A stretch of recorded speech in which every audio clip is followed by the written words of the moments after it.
grip you like nothing you have ever witnessed before. Usually a man driven by lust, by passion, and by hate. The psychotic killer still on the loose.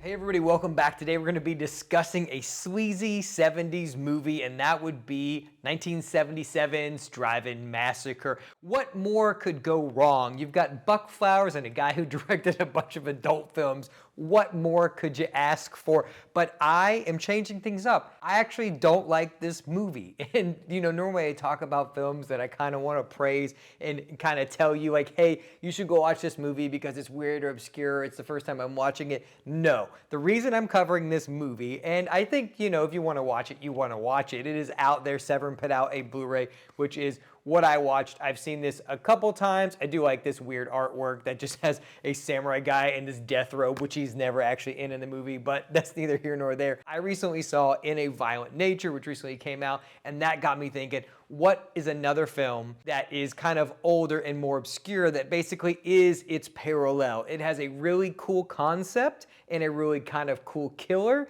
but in execution, it is very dull and very boring. And that is In a Violent Nature in a nutshell, and that is also 1977's Drive-In Massacre. So the one cool thing I like about this movie is the very first kill. I think the very first kill, which is also ironically the cover of the film, is awesome. The one guy gets decapitated and the other girl gets stabbed through the neck and then kind of falls out and drapes out onto the concrete. I think that's rad. The first kill is what they put all the time into because I think it's awesome. If that had been the last kill, that would have also been cool. But that's the only kill that I really liked throughout the film. But basically, the plot of this movie, like I said, you've got a bunch of teenagers in this drive-in theater, and so I think the concept is very cool. I think the concept of a killer in a drive-in movie, especially at the time that people were going into drive-in films, is awesome. Buck Flowers is also in this and has a co-writing credit, which I love Buck Flowers. But, Buck Flowers, you can't save everything. Maybe you need to go back in time to save this film. The writing is bad. The film is almost unwatchable in some scenes because, the budget was probably clearly pretty low. But, man, the way it was shot, the very first scene of the movie is bad. You can barely see what's going on. It's just super dark, super grainy, which is not usually a problem, but the film has obviously not been kept up. It was actually found in a drive-in theater, so it makes sense that it's kind of deteriorated over time. Severn has done the best they could from that negative. The audio is garbage. Sometimes you can barely hear what people are saying, and it's just muddled by everything else going on in the film. Closing down the carnival, open this outdoor whorehouse, gonna bring nothing but problems. Unlike the rest of my videos where I break down the entire plot, which we're not going to do here because I can explain it to you in less than a minute, it is kill, then interstitial of lazy cops doing nothing with bland dialogue, then another kill, then another interstitial, but this time we've got a really pervy guy who's got a bunch of naked ladies on his wall. Then we chase somebody, but it's super boring. How do you make a chase boring? This film finds a way.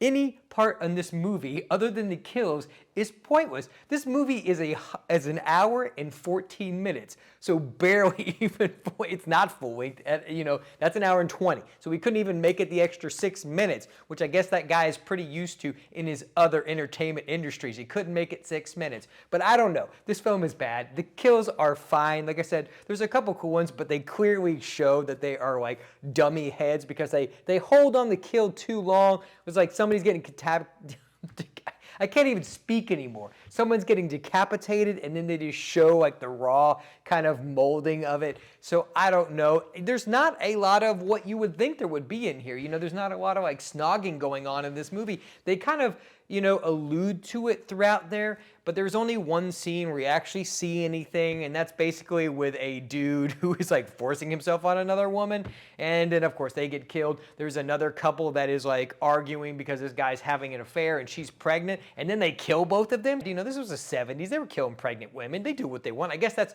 exploitative in nature because, you wouldn't just like say that thing and then kill that person because that would be rough because the implications of that are pretty dire. But anyway, overall, I think this movie is fine. It's not very fun like you would want it to be, like a 70s kind of like slasher, a proto-70s slasher, because this came before Friday the 13th, before Halloween. People think that Halloween is boring, but if you want to cure your insomnia, then you can watch Drive-In Massacre.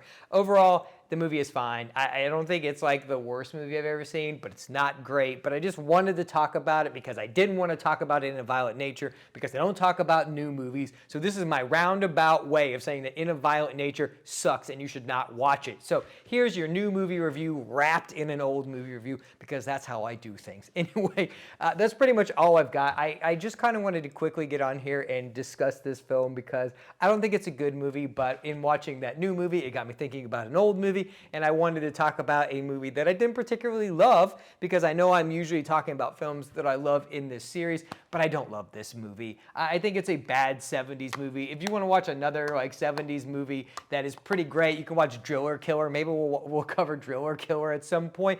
Also, the 70s, a lot of unattractive people. It's a weird time with a lot of weird hairstyles and a lot of weird things going on. So if you're looking for attractive people getting killed, this is not the movie for you. You know, maybe you can go watch like It Follows, which is also a bad movie, but I don't know. I'm not here to talk about It Follows. I'm rambling on now, so I'm going to go ahead and cut this off because that means there's nothing left to talk about other than Buck Flowers is great and rad, and that's pretty much it. If you like what we do here, consider becoming part of the collective. I'm going to link some videos for you at the end that I think you'll also enjoy, and I will talk to you guys in my next review.